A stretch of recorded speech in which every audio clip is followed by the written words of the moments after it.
Hello everyone, this is Exam Guide. Welcome to our channel. आज की इस video में हम डिस्कस करने जा रहे हैं इंडियन कॉन्स्टिट्यूशन के मोस्ट इम्पॉर्टेंट आर्टिकल्स जो कि SSC, railway, banking, RRB, NTPC and other competitive exam के लिए बहुत इम्पॉर्टेंट होगा और इनमें से कई पहले पूछे भी जा चुके हैं। तो आज हम सारे आर्टिकल्स जितने भी इम्पॉर्टेंट हैं उसको डिस्कस करेंगे। So let's start. इसमें जो पहला आर्टिकल है वो है आर्टिकल 1। इसमें name and territory of union यानी कि स्टेट और यूनियन टेरिटरीज़ के बारे में है। और इंडिया में 28 स्टेट्स हैं एंड 8 यूनियन टेरिटरीज़ हैं। उसके बाद जो इम्पोर्टेंट आर्टिकल है वो है आर्टिकल 14। इसमें है equality earlier than regulation and equal safety of law, यानी इसमें इक्वालिटी के बारे में मेंशन है। उसके बाद जो नेक्स्ट हमारा मोस्ट इम्पॉर्टेंट आर्टिकल है वो है आर्टिकल 15। इसमें डिस्क्रिमिनेशन अगेंस्ट सर्टेन ग्राउंड्स यानी कि डिस्क्रिमिनेशन के अगेंस्ट प्रोहिबिशन से रिलेटेड है। उसके बाद जो हमारा नेक्स्ट आर्टिकल है वो है आर्टिकल 17। इसमें अबोलिशन ऑफ अनटचेबिलिटी मेंशन है यानी छुआछूत।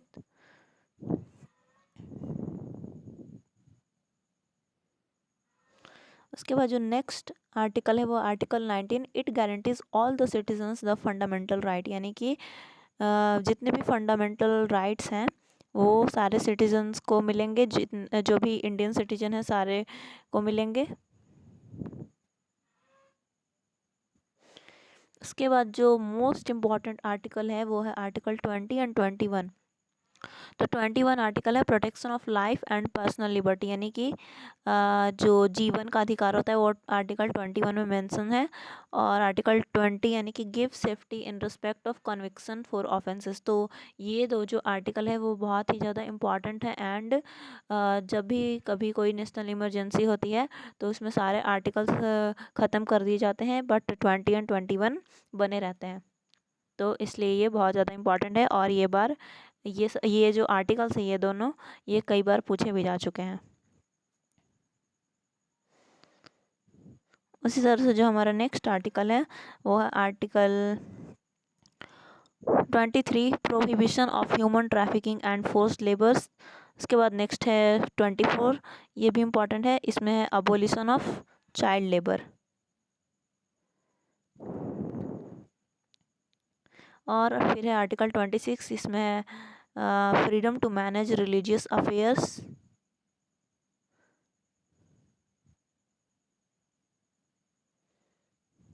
उसके बाद नेक्स्ट जो है आर्टिकल 25 टू 28 में रिलीजियस फ्रीडम से रिलेटेड है, यानी कि right to attend religion worship in educational institute.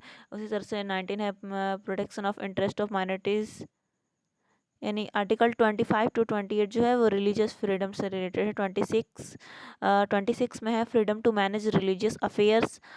27 no person shall be compelled to pay any tax for promotion of any religion. Okay, और नेक्स्ट है राइट टू अटेंड। आर्टिकल 28 है right to attend religion worship in educational institute. तो इसको अलग अलग ना पढ़ के 25 टू 28 याद रखेंगे, रिलीजियस फ्रीडम से रिलेटेड है। और उसके बाद जो हमारा मोस्ट इम्पॉर्टेंट आर्टिकल आता है वो आर्टिकल 32, जिसको हार्ट ऑफ इंडियन कॉन्स्टिट्यूशन भी कहते हैं, वो which is article 32 right to constitutional remedies, यानी संवैधानिक उपचारों का अधिकार। तो इसे हमारे भारतीय संविधान की आत्मा कहा जाता है, यानी कि इसमें है कि जितने भी फंडामेंटल राइट्स हैं और जो भी आर्टिकल्स हैं वो सही ढंग से फॉलो हो रहे हैं कि नहीं, तो ये मेंशन है आर्टिकल 32 में। तो इसलिए ये बहुत ज़्यादा इम्पॉर्टेंट हो जाता है। उसके बाद जो नेक्स्ट आर्टिकल है वो आर्टिकल 36 टू 51। ये है डीपीएसपी यानी कि directive principle of state policy. और इसके बारे में एक और इम्पॉर्टेंट बात है कि ये जो directive principle of state policy है डीपीएसपी में ही फंडामेंटल ड्यूटीज़ मेंशन है आर्टिकल 51A में। और ये है आर्टिकल 51 है जिसमें फंडामेंटल ड्यूटीज़ हैं।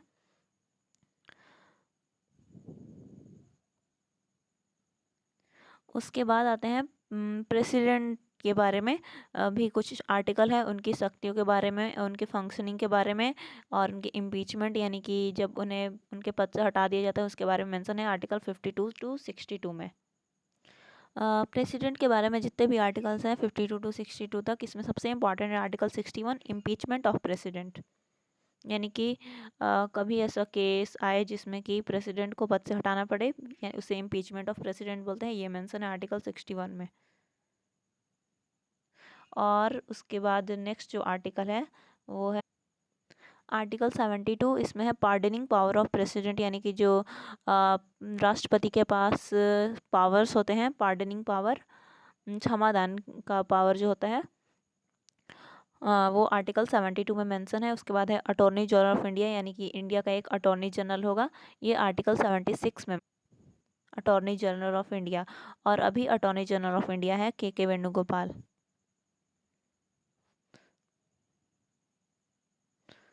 उसके बाद जो नेक्स्ट है ड्यूटीज़ ऑफ प्राइम मिनिस्टर, ये मेंशन है आर्टिकल 78 में।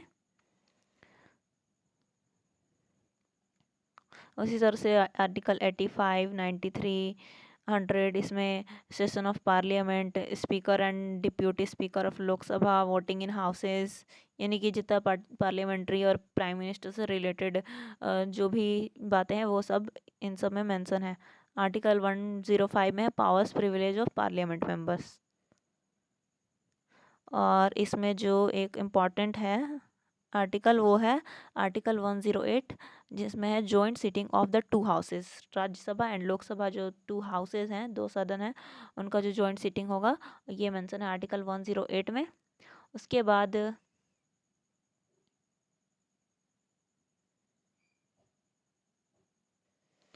जो कुछ इम्पॉर्टेंट बहुत ज़्यादा एग्ज़ाम पॉइंट ऑफ व्यू से जो ज़्यादा बहुत रिलेटेड है वो है मनी बिल एंड बजट।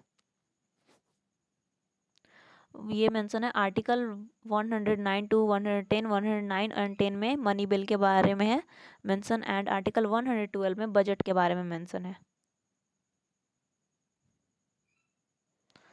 और नेक्स्ट आर्टिकल है फाइनेंस बिल के बारे में है, जो कि आर्टिकल 117 में है। और उसके बाद जो है कंट्रोलर एंड ऑडिटर जनरल के बारे में 148 टू 149 आर्टिकल में मेंशन है। और इंडिया के भी controller and auditor general of India है, यानी कैग जिसको बोलते हैं, वो है Girish Chandra Murmu. Appointment of governor mention है आर्टिकल 155 में। पार्डनिंग पावर ऑफ गवर्नर है 161 में, यानी कि जो पार्डनिंग पावर था प्रेसिडेंट का था वो था आर्टिकल 72 में।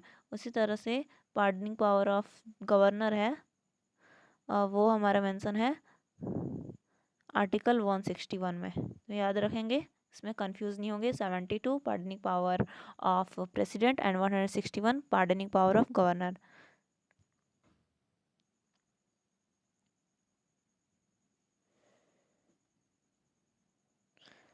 उसके बाद जो नेक्स्ट आर्टिकल आता है वो है ऑल इंडिया सर्विसेज का, ये मेंशन है आर्टिकल 312 में, और इलेक्शन कमीशन 324 में। तो ये दोनों भी बहुत ज़्यादा इंपॉर्टेंट है। और अब आते हैं आर्टिकल 335 एंड 352। 335 में मेंशन है शेड्यूल्ड कास्ट एंड ट्राइब के बारे में, claim to service and employment, यानी कि शेड्यूल्ड कास्ट और शेड्यूल्ड ट्राइब SC ST जो लोग होते हैं उन्हें एम्प्लॉयमेंट मिले, सर्विस मिले, तो उसके लिए आर्टिकल 335 है। और नेक्स्ट जो आर्टिकल है वो नेशनल इमरजेंसी का, और ये है मेंशन आर्टिकल 352 में। तो नेशनल इमरजेंसी का टाइम जैसा कि मैंने आपको बताया, इसमें सारे आर्टिकल्स ख़त्म कर दिए जाते हैं और बस आर्टिकल 20 एंड 21 ही बस फोर्स में होते हैं। नेक्स्ट है आर्टिकल 365। इसमें स्टेट इमरजेंसी और प्रेसिडेंट रूल, जो प्रेसिडेंट रूल यानी कि वहाँ का चीफ मिनिस्टर कोई भी नहीं होता है, वो वहाँ पे प्रेसिडेंट रूल होता है, तो उसे स्टेट इमरजेंसी भी बोलते हैं। ये आर्टिकल 365 में मेंशन है।